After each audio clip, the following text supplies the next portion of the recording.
Pahayag ng militar na walang nakapasok na miyembro ng Bangsamoro Islamic Freedom Fighters sa Cagayan de Oro. Ito ay taliwas sa kanilang naging unang pahayag kamakailan lang na mayroong namataang BIFF members na naniniktik. Itinaas ang alerto at nagdagdag ng puwersa sa lungsod.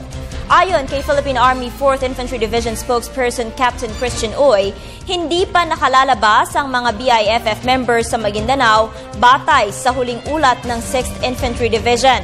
Agad din umanong na-isolate ng 6th Infantry Division ang grupo ni BIFF founder Ameril Umbracato na siyang itinuturong may pakana ng bombing incidents sa ilang bahagi ng Mindanao, kabilang na ang Cagayan de Oro. Dagdag pa ni Uy, bagamat negatibo sa presensya ng BIFF members, nananatili pa ring nakataas ang alerto sa lugar.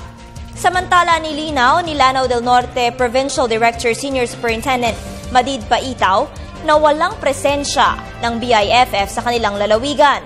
Noong nakaraang buwan lang ay naghigpit na sila ng seguridad sa entrance at exit points sa kanilang lugar.